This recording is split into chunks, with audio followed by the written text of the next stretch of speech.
Acordaos de aquellos superiores vuestros que os expusieron la palabra de Dios, reflexionando sobre el desenlace de su vida, imitad su fe. Jesucristo es el mismo hoy que ayer y para siempre. No os dejéis extraviar por doctrinas llamativas y extrañas. Amén. Amén. Gracias. Gracias, hermanos. Gracias, Juan, por tu servicio. Gracias a cada uno de ustedes por estar pendiente. En este día tenemos entonces esta celebración de estos dos grandes santos. Déjenme ver si esto me permite copiar. Aquí está la breve lectura que vamos a reflexionar en el día que celebramos la memoria de Tito y de Timoteo.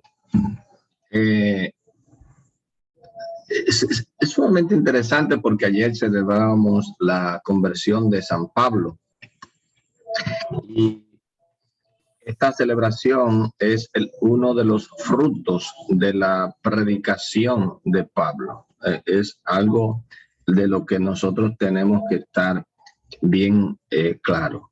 Tito, Timoteo y otros grandes discípulos de Jesús, de Pablo, perdón, como es el caso de Lucas, de Marcos, Bernabé, etcétera, etcétera. Pablo comenzó a predicar a partir del encuentro personal con Cristo que tuvo, y esa prédica de Pablo dio muchos frutos, y hoy nosotros celebramos esta memoria de estos dos grandes santos y leemos esta breve lectura de la carta a los Hebreos. ¿Cuál era, pues, la preocupación de Pablo? Y Pablo lo expresa claramente en una de sus cartas. Nosotros tenemos que mantener lo que hemos recibido, dice Pablo. Nosotros hemos recibido el Evangelio. Y es lo que justamente Pablo les escribe a estos grandes discípulos, Tito y Timoteo. Cuando uno lee la carta a Tito, cuando uno lee la carta a Timoteo, uno se da cuenta que Pablo consideraba a estos dos seguidores como hijos. De ahí viene la idea de que los que influenciaban en la persona para que se convirtieran eran considerados padres. Tito y Timoteo, los dos consideraban a Pablo como su padre en la fe, padre. De ahí la tradición de que a los sacerdotes se les llame padre, ¿ok? Padre Pablo, padre Pedro, en fin. ¿Por qué? Porque esos padres engendran la fe, engendran en la fe, engendran hijos para Dios, engendran hijos para la iglesia. Entonces son hijos. Tú eres mi hijo en la fe, mi hijo en la fe. Así les escribe Pablo a Timoteo, a Tito. Tú eres mi hijo en la fe. Yo te he engendrado para la iglesia. Y al engendrar a Tito y a Timoteo, entonces Pablo se convierte en un padre para ellos. Tú eres mi padre en la fe.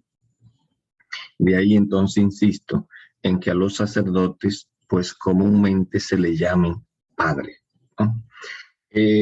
La predicación de Pablo entonces comienza a dar fruto. Pablo, Timoteo, Tito, Bernabé, Marcos, Lucas y otros comienzan entonces también a predicarle a otros, y esa predicación hasta hoy ha ido dando fruto. Y por eso tiene mucho sentido que nosotros hoy leamos con atención esta breve lectura. Acuérdense de aquellos superiores, aquellos que nos hablaron, como Pablo, como Timoteo, como Tito, que les expusieron la palabra de Dios, nos han transmitido la predicación, el evangelio, reflexionando sobre el desenlace de su vida. Imiten su fe. Son modelos para nosotros. Pablo es un modelo de fe, de vida cristiana. Timoteo y Tito son modelos para nosotros y debemos imitar. ¿Por qué? Porque Jesucristo es el mismo. Ayer, cuando Pablo estaba predicando, es el mismo. Cuando Timoteo y Tito estaban predicando, Jesús es el mismo. Hoy es el mismo Jesús. Y siempre es el mismo Jesús al que nosotros predicamos. Y más que nunca, esta última frase tiene tanto sentido. No se dejen extraviar por doctrinas llamativas y extrañas. Gente que van a venir a proponernos una fe distinta. Yo pienso mucho, por ejemplo, en una famosa secta que anda ahora por ahí, Pare de Sufrir. Cosas extrañísimas. El sufrimiento es parte de una fe. El sufrimiento es parte de nuestra existencia y el sufrimiento es parte de nuestra, podríamos decir, de nuestro proyecto de salvación y de santidad. Aquel que quiera ser santo, aquel que quiera salvarse sin experimentar ningún sufrimiento, está como buscando en el mar hacer un arado. Eso es imposible, imposible. ¿Okay? Entonces, para nosotros estos grandes modelos deben ser los que nos muevan a vivir el cristianismo. Ojalá y que también nosotros, con nuestra predicación, con nuestra vida, como Pablo, como Tito y como Timoteo, sepamos dar frutos en abundancia. En el evangelio de hoy, Jesús pone esta parábola. El sembrador salió a sembrar y sembró en tierra buena, en tierra mala, en tierra pedregosa, pero siempre hay frutos, uno más, otros menos. Ojalá y que nosotros le pongamos mucha atención a este evangelio de hoy. Que el Espíritu Santo nos ayude a ser buenos imitadores de Pedro, de Pablo, de Timoteo, de Tito y de todos los apóstoles que nos han precedido. Amén.